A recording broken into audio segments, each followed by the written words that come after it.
Hey there, Mike Rosenboom with eXp Realty here, and I wanted to talk to my friends and family about the housing market and a little bit how, even though this time is completely crazy right now with COVID-19, it is totally different than the crisis that we faced in 2008 and the housing market crisis and financial crisis that happened after that. I went through it, I've got the scars. It was a weird time then. This is different. Here's why. 2004, 5, and 6, the housing market was extremely strong, but then in 2007, it started slowing down. And heading into the stock market crash of September 2008, we had an 8-month supply of homes. So I'm just going to write on the board here 8 beautiful homes.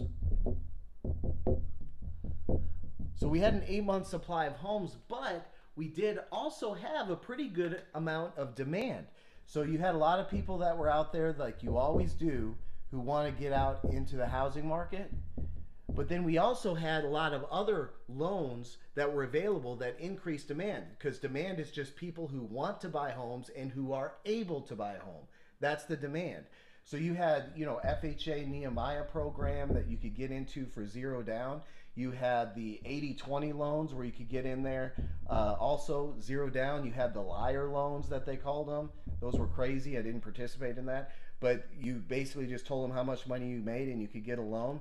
And then you had even investor loans. You had people buying homes and they could actually buy a home, a second or third home, with just putting 5% down. So they didn't have any skin in the game. Okay, so you had a good amount of demand, quite a bit of supply. But after the financial crash, a lot of this demand, it was gone. FHA Nehemiah program, gone. The 80/20 loans, gone. Nehemiah program, and not the Nehemiah program, the 5% down loans, gone. And so all of this demand immediately was erased, but you still had the same amount of supply out there. So that put a lot of downward pressure. And so then prices started dropping, and then people were no longer able to sell their homes. Well, they weren't able to sell their homes, but they had to because of job losses from the economic loss. And then so what you had is they were putting their homes on the market as a short sale. Foreclosure started, but then these people who got short sold on and foreclosed couldn't buy. So they never became demand. And then you had builders out there, crazy, they were still building. They were still adding supply to the market for years heading into the financial crash. So these people that were then selling weren't buying. And so for years you had this situation where demand was going down, supply was going up. And it was a tough cycle that we had to get through. Flash forward to today. Today we have a 3-month supply of homes. We have a good, healthy amount of demand. And in Nashville, actually, I'll put an extra dude or dudette because demand is very strong here. People are moving from other parts of the country in addition to those that are just selling, buying, and then those that are entering the housing market. Super strong demand. What you don't have is all of those crazy loans that were feeding extra demand into the market. Now, right now, the supply is relatively frozen. The supply demand right now with I was going to say quarantine or the stay at home, it's relatively frozen right now. So there's still buying and selling going on, but we don't have a lot of people listing. We don't have a lot of people adding into the market. It's just kind of frozen. But coming out of this, okay, people are going to there's going to be pinned up, supply. So they're going to start hitting the market, but we also are going to have pinned up demand, and they're going to start hitting the market. Now this is where it really gets different, and I'm just going to tell you personally. I wanted to see how this worked. I have 2 houses. One of the houses, we have PennyMac. They're servicing our loan. We went online to check out what they were offering.